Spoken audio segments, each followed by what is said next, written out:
এবারে প্রসঙ্গ মোহন ভাগবত। মোহন ভাগবত RSS এর প্রধান। সেপ্টেম্বর মাস শেষ হয়ে গেছে, এটা নিয়ে কথাই বলা হয় নাই। সেপ্টেম্বর মাসের 17 তারিখের মধ্যে বোধ মোহন ভাগবত এবং মোদির জন্মদিন। তাদের 75 বছর ক্রস করে ফেলছে, তারা 75-এ পা দিয়ে ফেলাইছেন, তাদের 75+ চলতেছে এদের দুজনেরই। আগে তাদের দলের ভিতরে জানিয়েও থাক না কেন, তারা কেউই পদত্যাগ করে নাই।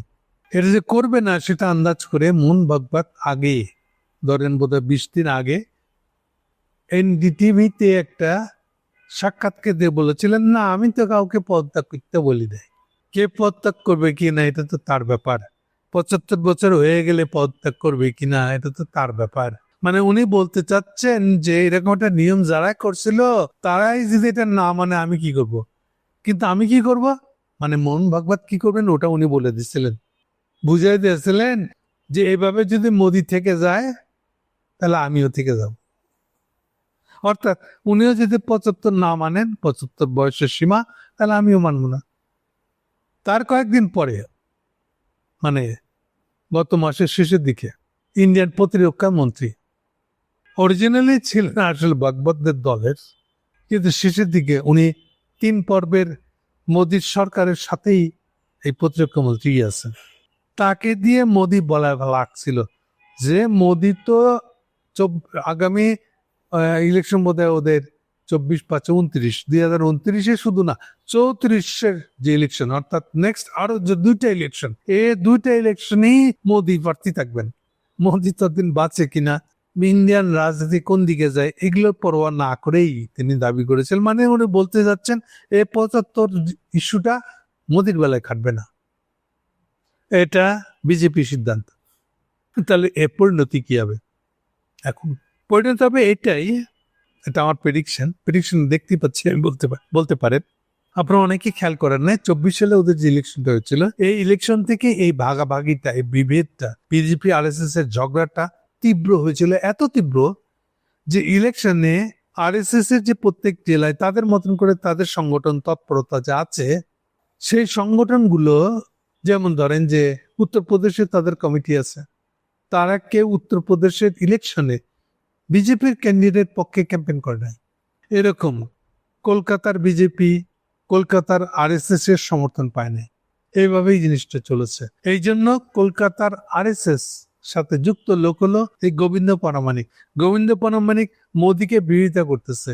বাংলাদেশে কোনো হিন্দু লোক মারা যায় নাই, হিন্দু লোকের অত্যাচার হয় নাই, গোবিন্দ পরামানিক এই কথাটা বলতেছে, একেবারে মোদির কথা ঠিক উল্টা কথা বলতেছে। এই জন্য এগুলো হচ্ছে প্রমাণ যে বিজেপির সাথে RSS ঝগড়াটা কত তীব্র। এনিওয়ে, সার কথা হচ্ছে যে তাদের এই ঝগড়া তীব্র হবে এবং আগামী ইলেকশন গুলাতেও মোদি ডিক্লেয়ার করে দিল যে RSS এর সমর্থন তাদের জন্য দরকার নেই, তারা ইচ্ছে হলে সমর্থন করবে আমাদেরকে, নাইলে নাই, তাদের সমর্থন নেওয়ার জন্য আমরা তাদের সাথে কোনো কম্প্রোমাইজে যাব না। সো এখনকার ইন্ডিয়ান পরিস্থিতি হবে এটা। তো স্বভাবতই এটা ইম্প্যাক্ট পড়বে ইন্ডিয়ান ইলেকশনগুলোতে। সেইটারই একটা ইমিডিয়েট ইম্প্যাক্ট যেখানে পড়বে সেটা হলো আগামী মাসে বিহারের ইলেকশন আছে, আগামী বছরে বাংলায় ওয়েস্ট বেঙ্গল ইলেকশন আছে, তার আগে এদের মাঝে আসামের ইলেকশন আছে। এই জায়গাগুলোতে এই বিজেপি RSS একসাথে ইলেকশন করবে না, অর্থাৎ RSS এর সমর্থন থাকবে না বিজেপির প্রতি। এভাবে যে ইলেকশনগুলো হবে রাজ্য ইলেকশন, কিন্তু সেইটার পরিণতি কি হয় এটা আমরা দেখার জন্য ওয়েট করব। প্রথম পরিণতি দেখব আমরা বিহারে RSS এর সমর্থন ছাড়া শুধু বিজেপি ইলেকশন করবে। এইটার কি ইম্প্যাক্ট পড়ে ভালো মন্দ এগুলো আমরা দেখতে পাবো। সেম জিনিস ঘটবে এটা বাকি সবগুলো ইলেকশনে। কতদিন পর্যন্ত? 2029 পর্যন্ত, নেক্সট কেন্দ্রীয় নির্বাচনের আগে পর্যন্ত। অর্থাৎ ডিক্লেয়ার হয়ে গেল যে বিজেপি আর RSS দুজনের হাত ধরাধরি করে হাঁটবে না।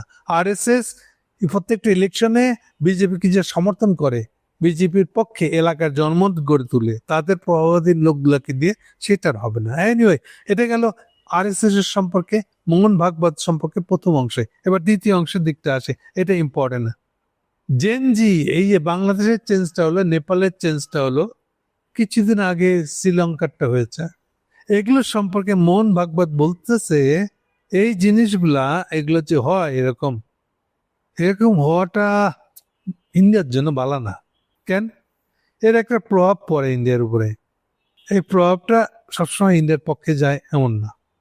এটা হচ্ছে ওনার সার কথা না, খুব অ্যাগ্রেসিভলি জোর দিয়ে বলতেছেন কথা না, কথাটা অনেকটা সাধারণভাবে বলা যে পড়শি দেশে কিছু হলে তো আমাদের উপর একটা প্রভাব পড়বে, এইটাই হলো তারিয়ে।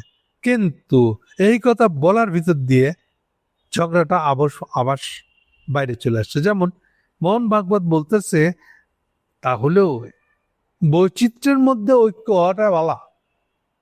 ওনার সম্প্রতি মুসলমানদের একটা খুব সফট বক্তৃতা দিয়েছেন, ইন্ডিয়াতে মুসলমান থাকবে, মুসলমানদের অধিকার রক্ষা করতে হবে, এটা মোহন ভাগবত বলতেছে। কার বিরুদ্ধে? বলাই বাহুল্য এটা মোদির বিরুদ্ধে। কারণ মোদি বলতেছে উল্টা বাংলাদেশে মুসলমান দেখলে, মুসলমান বাঙালি দেখলে বাংলাদেশে পুশ করো। আর মোহন ভাগবত বলতেছে না, বৈচিত্র্যের মধ্যে ঐক্য, তুই মুসলমানদের রক্ষা করতে হবে তোমাকে। তার মানে ঝগড়াগুলো শুরু হচ্ছে কিন্তু এইভাবে, বয়ানের ঝগড়াটা এইভাবে শুরু হচ্ছে। এটা হচ্ছে ইন্টারেস্টিং পার্ট।